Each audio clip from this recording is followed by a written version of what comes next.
சங்கீதம் 127 சாலமோன் பாடின ஆரோவண சங்கீதம். சாலமோனின் சங்கீதம் ஏறு வரிசையின் பாடல். சியோன் மலைக்கு ஏறி செல்லும் பொழுது பாடக்கூடிய பாடல் தான் ஆரோகண பாடல்.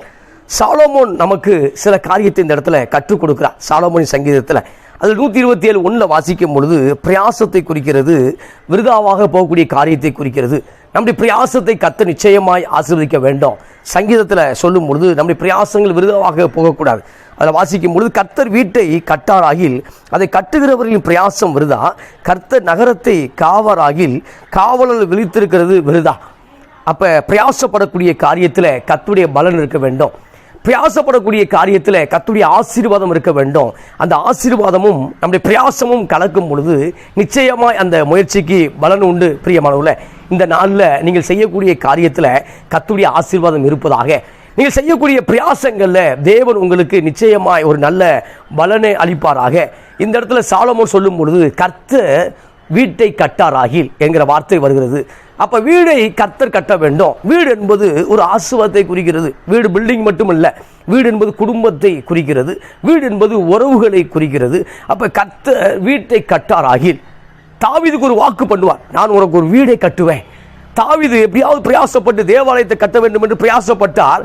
ஆனால் கர்த்தர் சொன்னார், நீ தேவாலயத்தை கட்ட வேண்டாம், உன்னுடைய மகன் சாலமோன் கட்டுவார், நான் உனக்கு ஒரு வீட்டை கட்டுவேன் என்று சொன்னார். இந்த காலை வேளையில் நமக்கு ஒரு நல்ல வீட்டை கர்த்தர் தந்திருக்கிறார்.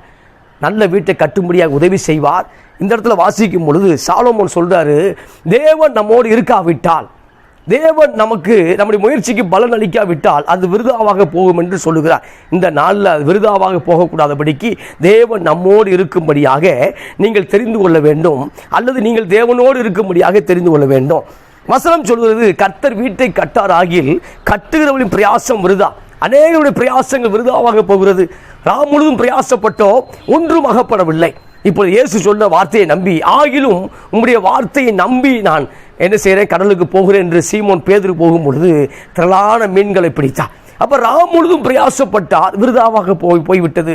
இப்பொழுது தேவனுடைய வார்த்தை சீமோனுடைய வாழ்க்கையில் அது ஒன்றாய் கலக்கும் பொழுது ஒரு மிகப்பெரிய ஆசீர்வாதம் உண்டாகிறது. இந்த கால வேளையில் உங்களுடைய பிரயாசங்கள் முயற்சிகள் நிச்சயமாக கர்த்தர் ஆசீர்வதிப்பார். ஆனால் அந்த பிரயாசங்களிலும் முயற்சிகளிலும் தேவனுடைய வார்த்தை தேவனுடைய வல்லமை கலந்திருக்கும் பொழுது அந்த பிரயாசங்கள் நிச்சயமாய் ஆசீர்வதிக்கப்பட முடியும். ஆமென் சொல்லுங்களேன். அப்போ கர்த்தர் நகரத்தை காவல் செய்யாவிட்டால் அப்போ காவலர் விரித்திருப்பது விருதா. அப்போ மிலிட்ரி நம்முடைய தேசத்தை பாதுகாக்கிறது, அதை பார்க்கும் தேவன் நம் தேசத்தை பார்க்கும் பொழுது பாதுகாக்கும் பொழுதுதான்.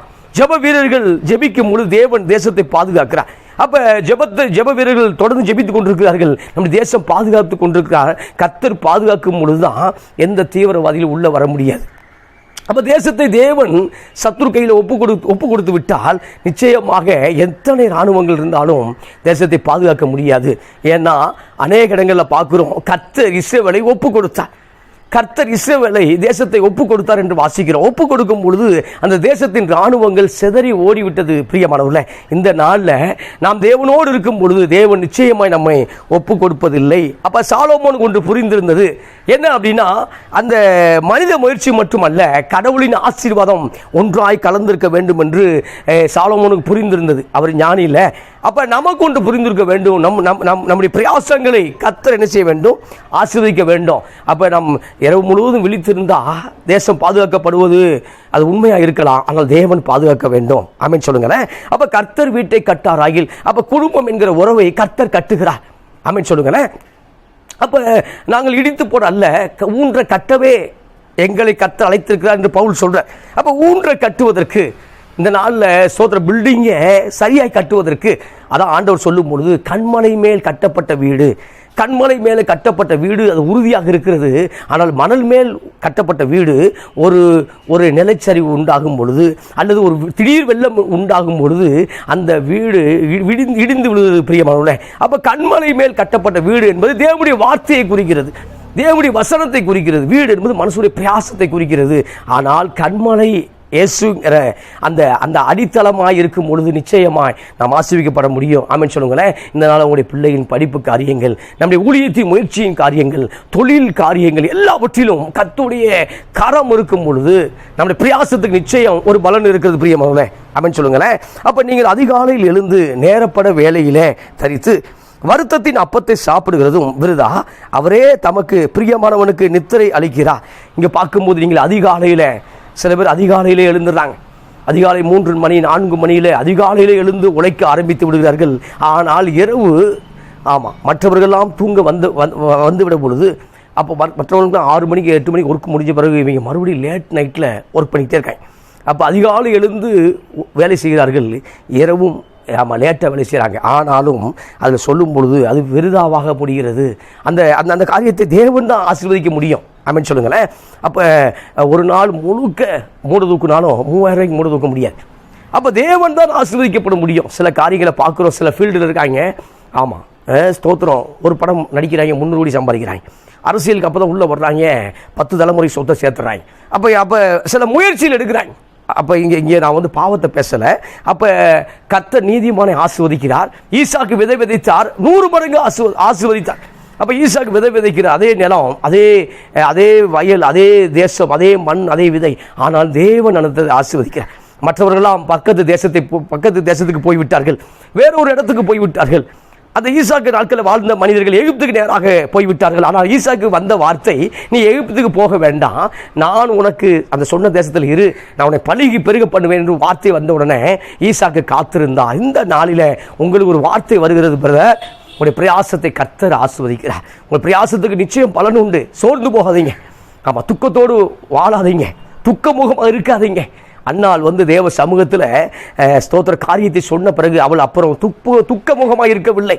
ஆமாம், துக்கத்தை துப்பிட்டான் வெளியில். கர்த்தர் சமூகத்தில் துக்கத்தை துப்பிட்டேன், இனி கர்த்தர் என்னை நடத்துவார் என்கிற ஒரு விசுவாசம் உள்ள மகளாக அன்னாள் மாறினாள். இந்த காலை வேளையில் நமக்குள்ள ஒரு விசுவாசம் பெருகும் பொழுது, நமக்குள்ள தேவன் நடத்தக்கூடிய காரியம் பெருகும் பொழுது, நிச்சயம் நம்ம ஸ்தோத்திரம் இந்த உலகத்தை ஜெயிக்கக்கூடிய ஆற்றலை கர்த்தர் தருவார். ஆமென் சொல்லுங்களேன். அப்போ அதிகாலையில் எழுந்து நேரப்பட வேலை செய்கிறார்கள். வருத்தத்தின் அப்பத்தை புசிக்கிறார்கள். வருத்தத்தின் அப்பம் என்பது நல்ல விருந்து அல்ல, அது அளவான அப்பம், அந்த ஒரு லிமிட் அப்பம். அது கொஞ்சம் போல சாப்பிட்டுட்டு வேலை செய்கிறார்கள். ஆனாலும் அந்த வேலையில் ஒரு பெரிய ஆசீர்வாதத்தை அவர்கள் பெற்றுக்கொள்ள முடியவில்லை. ஆனால் கர்த்தர் சொல்றார், உன் கையின் பிரயாசத்தை ஆசீர்வதிப்பேன். நம்முடைய கையின் பிரயாசத்தை கர்த்தர் ஆசீர்வதிக்கிறார் பிரதர், நம்முடைய கையின் பிரயாசத்தை கர்த்தர் ஆசீர்வதிக்கிறார் சிஸ்டர். இந்த நாளில் உங்கள் கையின் பிரயாசத்தை கர்த்தர் ஆசீர்வதிப்பாராக. ஆமென் சொல்லுங்களேன். அப்போ அவரே தமக்கு பிரியமானவனுக்கு நித்திரை அளிக்கிறார். இன்னைக்கு சரியாக கவலைப்படுவதனால தூக்கம் வரலை. சின்ன பசங்களே ஸ்லீப்பிங் டோஸ் எடுக்க ஆரம்பிச்சிட்டாங்க. சிறு வயதில் தூக்க மாத்திரை உட்கொள்ள ஆரம்பிச்சிட்டாங்க. அப்போ பார்க்கும்போது வசனம் சொல்லுது, தமக்கு பிரியமானவனுக்கு கர்த்தர் நித்திரை அளிக்கிறார். அப்போ தூக்கம் ஒரு ஆசீர்வாதம். அதிக தூக்கத்தை பேசலை, அது சோம்பேறித்தனம், அது அசுத்தாவின் குடியிருப்பு, அது இல்லை. ஆனால் தூக்கம் என்பது தேவனுடைய ஆசீர்வாதத்தை குறிக்கிறது. அப்போ தமக்கு பிரியமானவனுக்கு நித்திரை அளிக்கிறார், நல்ல தூக்கத்தை கர்த்தர் கொடுக்கிறார். ஆமென் சொல்லுங்களேன். ஆமென். அப்போ சோதனை சில பேர் வேலைக்கு போகிறாங்க, வருத்தத்தின் அப்பத்தை புசிக்கிறாங்க, ஆசீர்வாதமாய் வாழ முடியலை. ஆனால் கர்த்தர் தமக்கு பிரியமானவனுக்கு நித்திரை அளிக்கிறார். ஆமென் சொல்லுங்களேன். நித்திரை என்பது இந்த இடத்துல குறிக்கிறது ரெஸ்ட்டை குறிக்கிறது.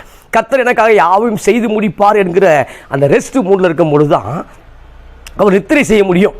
ஆமாம், கர்த்தர் என்னை பார்த்து கொள்வா, நான் மரண இருளின் பள்ளத்தாக்கில் நடந்தாலும் பொல்லாப்புக்கு பயப்படேன், தேவரீர் என்னோடு கூட இருக்கிறீர், உமது கோலும் தடியும் என்னை தேற்றும் என்கிற விசுவாசமாய் வாழும் பொழுதுதான் ஒரு தூக்கம் ஒரு பிரியமாவுல. ஆமென் சொல்லுங்களேன். அப்போ நித்திரை வரலை அப்படின்னா ஸ்தோத்திரம் கைவிடப்பட்ட உணர்வு.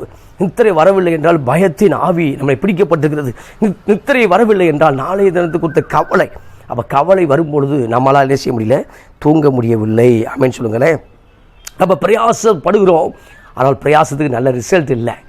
ஆமாம், இன்றைக்கி எல்லா காரியத்திலும் பிரயாசப்படுகிறோம். மாணவர்கள் பிரயாசப்படுகிறார்கள், கல்லூரியில் படிக்கக்கூடிய ஒரு வேலை செய்யக்கூடியவர்கள் பிரயாசப்படுகிறார்கள், ஏதோ பிரயாசப்படுகிறோம். ஆனால் பிரயாசங்கள் அநேகருக்கு வாய்ப்பது இல்லை. அநேகர் ஜெயிக்கலை, ஓடுறவங்களாம் ஜெயிக்கலை, ஓடுறவங்களாம் கப்பு வாங்கலை.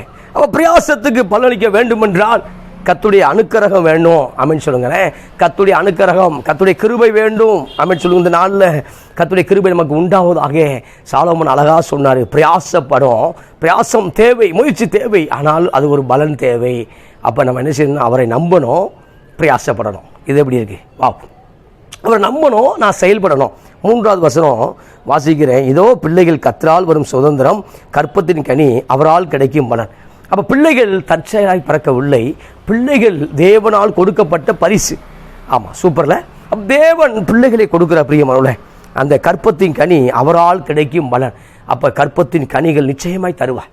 ஒரு வேளை 10 ஆண்டுகள் குழந்தை இல்லாமல் இருக்கலாம், 15 ஆண்டுகள் குழந்தை இல்லாமல் இருக்கலாம், 5 ஆண்டுகள் குழந்தை இல்லாமல் இருக்கலாம். அது நிச்சயமாக விசுவாசிக்கும் பொழுது கர்த்தர் அற்புதங்களை செய்வார். ஆபிரகாம் காத்திருந்தார், உண்மை. அன்னாள் காத்திருந்தால் உண்மை. பல பரிசுத்தவான்கள் பரிசுத்த வாட்டியில் காத்திருந்தார்கள். சகரியா, எலிசபெத்தெல்லாம் பார்க்குறோம், காத்திருந்தார்கள். ஆமாம், கர்த்தர் அந்த சுதந்திரத்தை கொடுத்தார், அந்த கற்பத்தின் கனியை கொடுத்தார். இந்த நாளிலும் நம்முடைய வாழ்க்கையில் கற்பத்தின் கனியை கொடுக்க அவர் வல்லமை உள்ளவராக இருக்கிறார். ஆமென் சொல்லுங்களேன். அப்போ பிரயாசப்பட்டார்கள். ஆமென் சொல்லுங்களேன். பிரயாசப்பட்டார்கள். பிரயாசத்துக்கு நிச்சயமாய் கர்த்தர் என்ன செய்யார்? பதிலளிக்கிறார். ஆபகுக் புத்தகம் 2ஆம் அதிகாரம் 13 சொல்லும் பொழுது, இதோ ஜனங்கள் அக்கினிக்கு இரையாக உழைத்து ஜனங்கள் விருதாவாக இழைத்து போகிறது கர்த்தருடைய செயல் அல்லவோ என்று வாசிக்கிறோம். ஆபகுக் புத்தகம் 2ஆம் அதிகாரம் 13 சொல்லும் பொழுது, விருதாவாக வேலை செய்கிறார்கள், அக்கினிக்கு இரையாக உழைக்கிறார்கள். அவன் உழைக்கிறத பார்க்கும்போது நம்ம உடம்பு உருக்குலைந்து உழைக்கிறத பார்க்குறோம். இன்றைக்கி அரபு நாடுகளில் போய் தன் குடும்பத்தை எப்படியாவது காப்பாற்ற வேண்டும் என்று உழைத்து கொண்டிருக்கிறார்கள். 1 வருஷம் செட்டில்மெண்ட் ஆயிடுவேன், 2 வருஷம் வேலை பார்த்துட்டு வந்துடுவேன்னு சொல்லி அவங்க ஆயுஷ் நாட்கள்லாம் என்ன செய்கிறாங்க? வேலை பார்த்து கொண்டே இருக்கிறார்கள். அப்போ உடல் சரீரத்தை உழைப்பை போட்டு என்ன செய்கிறாங்க? கடுமையாய் வேலை செய்கிறார்கள். ஆனால் பலன் இல்லை. ஆமென் சொல்லுங்களேன். அப்போ கர்த்தர் பலனளிக்க முடிவு பண்ணி விட்டார். ஆமாம், நீங்கள் தூங்கும் போது கூட மிகப்பெரிய ஆசீர்வாதத்தை பெற்றுக்கொள்ள முடியும். கர்த்தரை ஆசீர்வதிக்க முடிவு செய்து விட்டால் நாம் தூங்கும் போது கூட பிரதர் ஆசீர்வதிப்பார் பிரதர். ஆமென் சொல்லுங்களேன். சில பேர் தூங்கும் போது கூட அவனுக்கு செட்டில்மெண்ட் வந்து கொண்டே இருக்கிறது. ஏனென்றால் கர்த்தர் அவனை ஆசீர்வதிக்கிறார். ஆமாம், 10 பில்டிங்லேருந்து வாடகை வருது, ஏதோ ஒரு பெரிய செட்டில்மெண்ட் வந்து கொண்டே இருக்கிறது. ஏன்னா அது ஒரு பெரிய ஆசீர்வாதத்தை குறிக்கிறது. ஆமென் சொல்லுங்களேன். அப்போ ஆபகுக் புத்தகத்தில் வாசிக்கும் பொழுது என்ன சொல்கிறாங்கன்னா, அக்கினிக்கு இரையாக ஜனங்கள் உழைக்கிறாங்க, பிரயாசப்படுறாங்க, அக்கினிக்கு இணையா உழைக்கிறாங்க, ஆனாலும் பலன் இல்லை. ஆமென் சொல்லுங்களேன். அப்போ கர்த்தர் என்ன செய்யணும்னா ஆசீர்வதிக்கணும். கர்த்தர் என்ன செய்யணும்? அவர் தான் கட்டணும், நம்ம வாழ்க்கையை கட்டணும். இந்த காலை வேளையில் இடிந்து போன நம்ம உறவுகளை கர்த்தர் கட்டுகிறார், இடிந்து போன வீட்டை கட்டுகிறார். வீட்டை என்பது ஆவிக்குரிய அடையாளமாக உறவுகளை குறிக்கிறது.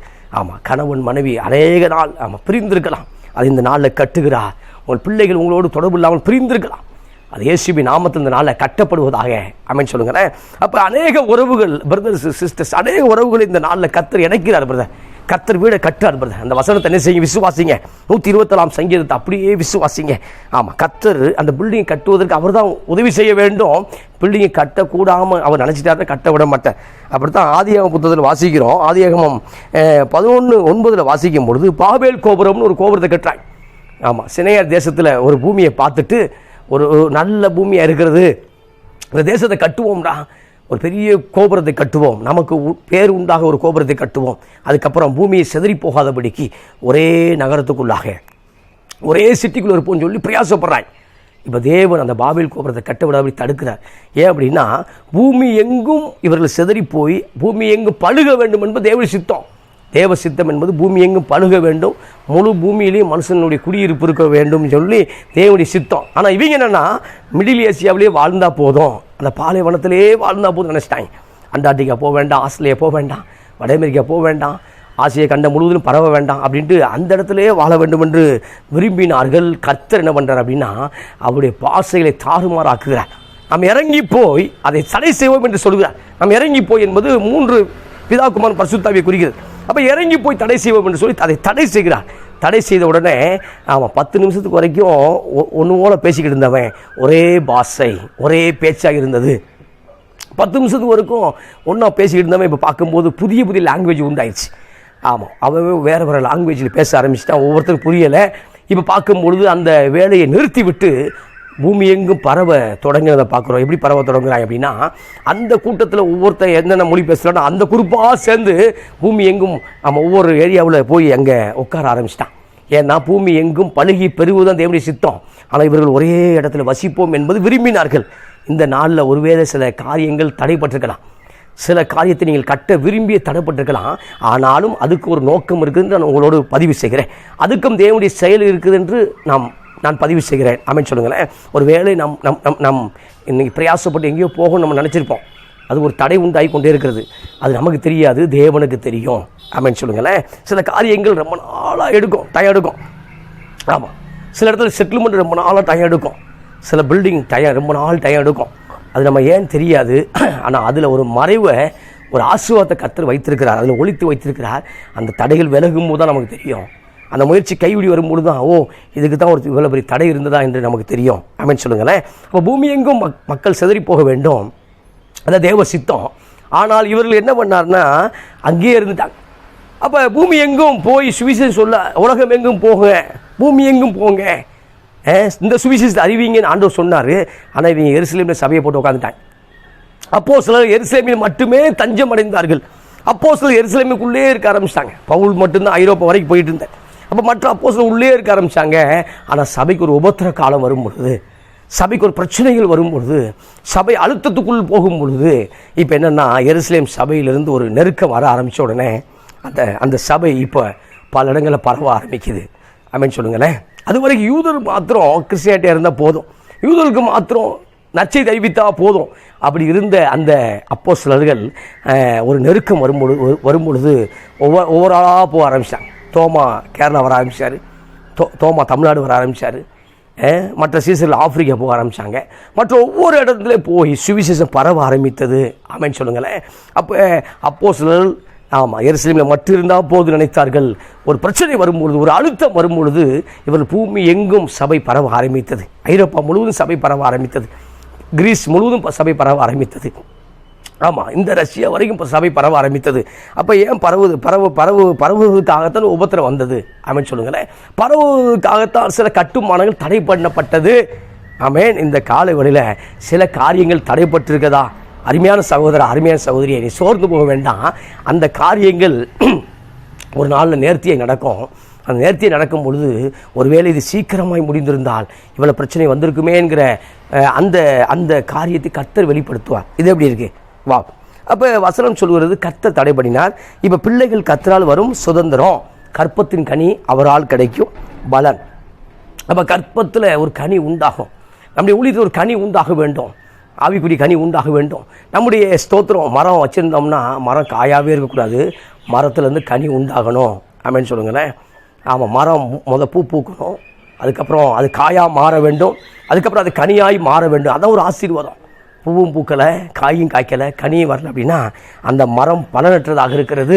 அப்போ கற்பத்தின் கனி என்பது பிள்ளைகளை குறிக்கிறது. பிள்ளைகள் ஆசீர்வதிக்கப்பட வேண்டும், பிள்ளைகளை பெண்கள் பெற்றெடுத்து தான் ஆக வேண்டும்.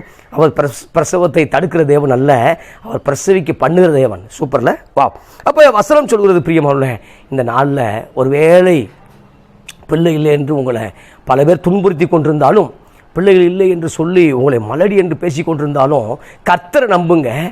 மெடிசன் தேவை, மெடிக்கல் காரியங்கள் தேவை, எல்லாம் தேவை தான். கர்த்தரை நம்புங்க, நிச்சயமாக ஒரு நல்ல ரிசல்ட்டை கொடுப்பாருங்க. ஆமென் சொல்லுங்களேன். நல்ல ரிசல்ட்டை கொடுப்பாரு. அதில் வாசிக்கிற 4 வசனம், வாழ வயதின் குமாரர் பலவான்கள் கையில் உள்ள அம்புகளுக்கு ஒப்பாயிருக்கிறார்கள். வாலிப பசங்களை சொல்லப்பட்டிருக்குது.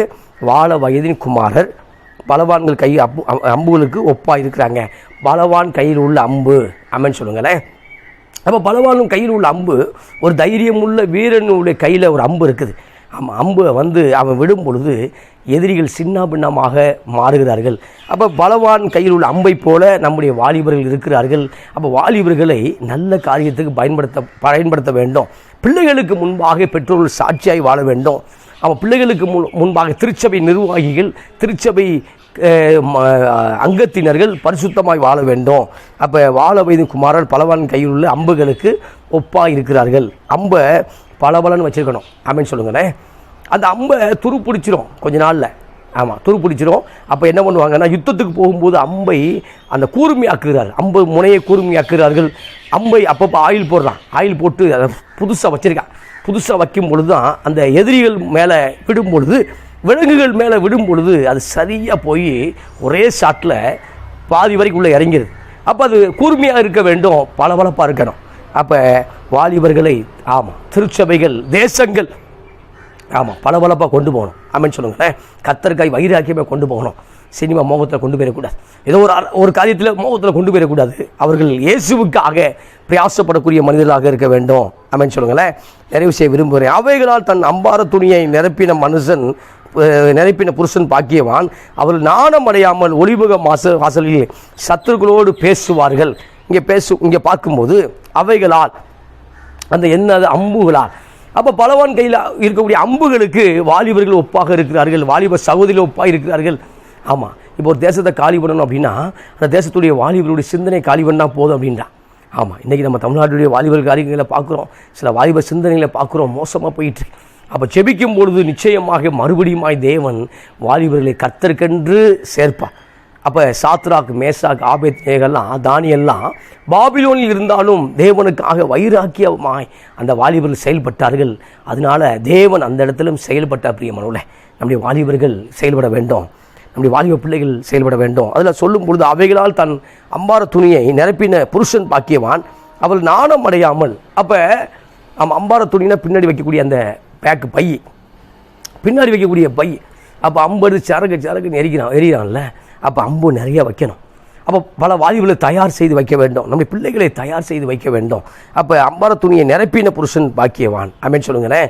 அப்போ தேசத்தில் ஆமாம் பிரச்சனை வரும்பொழுது நம்முடைய பிள்ளைகள் எழும்பி ஜெபிக்கிறவர்களாக இருக்க வேண்டும், நம்முடைய வாலிபர்கள் எழும்பி யுத்தம் பண்ணக்கூடியவர்களாக இருக்க வேண்டும். அந்த அம்புகளை தயார் செய்ய வேண்டும். நம்முடைய பிள்ளைகளை, சொந்த ஊழியர்களுடைய பிள்ளைகளை தயார் செய்ய வேண்டும். சபைகள் பரிசுத்தமாய் வாழ வேண்டும். அப்போ அந்த புருஷன் பாக்கியவான், அவள் நாணம் அடையாமல், வெக்கம் அடையாமல் தைரியமாக எதிரிகள்கிட்ட முன்னாடி பேச முடியும். ஏன்னா வாலிபர்களுடைய படை இருக்கிறது. ஆமென் சொல்லுங்களேன். அப்போ வாலிபர்களுடைய படை இருக்கிறது, தைரியமாய் பேச வேண்டும். நான் நிறைவு செய்ய விரும்புகிறேன். அப்போ வசனம் சொல்கிறது, விருதாவான காரியம், விருதாவாகி போகக்கூடிய காரியத்தை கர்த்தர் விருதாவாய் போகக்கூடாது என்றால் ஆசீர்வதிக்க வேண்டும். ஆமென் சொல்லுகிறேன். அப்ப எந்த ஒரு காரியமும் விருதாவாய் போகக்கூடாது பிரதர். எந்த ஒரு காரியமும் நல்ல காரியங்களாக இருக்க வேண்டும் என்றால் தேவன் அந்த காரியத்தை ஆசீர்வதிக்க வேண்டும்.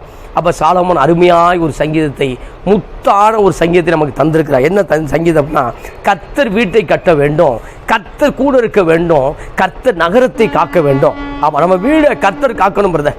ஆமென் சொல்லுங்களேன். அப்போ நம்ம வீடை கர்த்தர் காக்கலைன்னா நம்ம எத்தனை லீவர் பூட்டினாலும், எத்தனை டோர் போட்டாலும் அதை உடைச்சிருவாங்க. அப்போ கர்த்தர் நம்ம வீட்டை காக்கணும் முடிவு பண்ணிட்டாருன்னா, ஒருவேளை மறந்து வீடை திறந்து போட்டு போனாலும் அது பாதுகாக்கப்படும். மறந்து போனாலும், ஆமாம், வண்டியிலே சாய் வச்சுட்டு போனாலும் வண்டி எடுக்க மாட்டாங்க. ஆமென் சொல்லுங்களேன். ஆனால் திருட கர்த்தர் ஒப்பு கொடுத்துட்டாரு, ஏதோ ஒரு சம்பவம் நடக்க போகுது அப்படின்னா, ஆமாம், பாதுகாப்பாக இருந்தாலும் அது பாதுகாப்புக்கு எல்லை மீறி போகும். அப்போ கர்த்தர் பாதுகாக்க வேண்டும் என்று முடிவு செய்து விட்டார். ஆமென் சொல்லுங்களேன். அப்போ யோபுக்கு உண்டான எல்லாவற்றையும் கர்த்தர் பாதுகாத்தார். அதான் பிசாசுக்கு பிடிக்கல, கோபம். ஆனால் மிகப்பெரிய ஆசீர்வாதத்தை மறுபடியும் யோபு பெற்றுக்கொண்டார். இந்த நாளில் மறுபடியும் உங்கள் வீடை கட்டுகிறார். ஆமென் சொல்லுங்களேன். வீடை கட்டுகிறார். ஒருவேளை இடிந்து போகும் என்கிற அந்த எதிர்மறையான எண்ணத்தோடு வாழ்ந்து கொண்டிருக்கிற அருமையான சகோதரா, ஆமாம், எதிர்மறையான வாழ்ந்தோடு இருக்கிற அருமையான சகோதரியே, ஆமாம், அந்த எண்ணத்திலிருந்து கர்த்தர் இயேசுவின் நாமத்தில் இந்த நாளில் விடுவிக்கப்படுவாயாக. அந்த எண்ணத்திலிருந்து கர்த்தர் உன்னை விடுவிக்கிறார். ஆமாம், எதிர்மறையானத்திலிருந்து வெளியில் வாங்க. ஆமென் சொல்லுங்களேன். அப்போ நான் பயந்த காரியம் எனக்கு நேரிட்டது என்று யோபு சொல்கிறேன். அப்போ யோபு ஒரு காரியத்தை குறித்து பயந்து கொண்டே இருந்தான். எப்போ பார்த்தாலும் ஒரு பயம், என் பிள்ளைய பாவம் பண்ணிடுவாங்களா, எனக்கு ஏதாவது சம்பவம் நடந்துருமா, எனக்கு ஏதோ சம்பவம் சம்பவிச்சிருமா, ஏதோ பயந்துக்கிட்டே இருந்தார். அந்த காரியத்தையும் அவன் சரியாய் பிசாசு பயன்படுத்தி கொண்டதை பார்க்குறோம். எந்த காரியத்திற்கும் பயப்பட வேண்டாம், கர்த்தர் கூட இருக்கிறார். ஆமென் சொல்லுங்களேன். அப்போ நான் பயந்த காரியம் நடந்ததுன்னு சொல்லாதீங்க. ஆமாம், நான் கர்த்தரை தேடினேன், அவர் எனக்கு செவி கொடுத்து என்னுடைய எல்லா பயத்துக்கும் என்னை நீங்களாக்கி விட்டார் என்று தாவீதை போல பேசுங்கள். நிச்சயமாய் கர்த்தர் உங்களை ஆசீர்வதிப்பாராக. உங்களுக்கு ஒரு நிமிடம் ஜெபிக்க விரும்புகிறேன். கர்த்தர் உங்களை ஆசீர்வதிப்பாராக. ஜெபிக்கிறேன். நல்ல பிதாவே, நன்றியோடு துதிக்கிறோம். அருமையான சகோதரர்களுக்காக, சகோதரிகளுக்காக ஜெபிக்கிறோம். இந்த நாளை பிரயாசப்படுகிற ஆண்டவருடைய பிரயாசங்களை கர்த்தர் ஆசீர்வதிக்கும்படியாக ஜெபிக்கிறோம். தொழிலில் படக்கூடிய பிரயாசங்கள், குடும்பத்துக்காய் படக்கூடிய பிரயாசங்கள், திருமண காரியத்துக்காய் படக்கூடிய பிரயாசங்கள், கற்பத்தின் கணிக்காய் படக்கூடிய பிரயாசங்கள், வியாதியிலிருந்து வெளியே வர வேண்டும்ங்கிற அந்த சுகத்துக்காய் படக்கூடிய பிரயாசங்கள், எல்லா பிரயாசங்களுக்கும் நீ பலனளிக்கும்படியாய் ஜெபிக்கிறோம்ப்பா.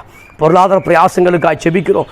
பொருளாதார பிரயாசங்கள் உடைய பிள்ளைகளுக்கு தந்து அவளை ஆசீர்வதிக்கும்படியாய் ஜெபிக்கிறோம்ப்பா. தொடர்ந்து உடைய பிள்ளைகளை நீ வழிநடத்தும்படியாய் ஜெபிக்கிறோம்ப்பா. காத்துக்கொள்ளுங்க இயேசுவின் நாமத்தில் பிதாவே. ஆமென், ஆமென். கர்த்தர் உங்களுடைய பிரயாசங்களுக்கு நல்ல ஒரு பலனை தருவாராக. ஆமென், ஆமென்.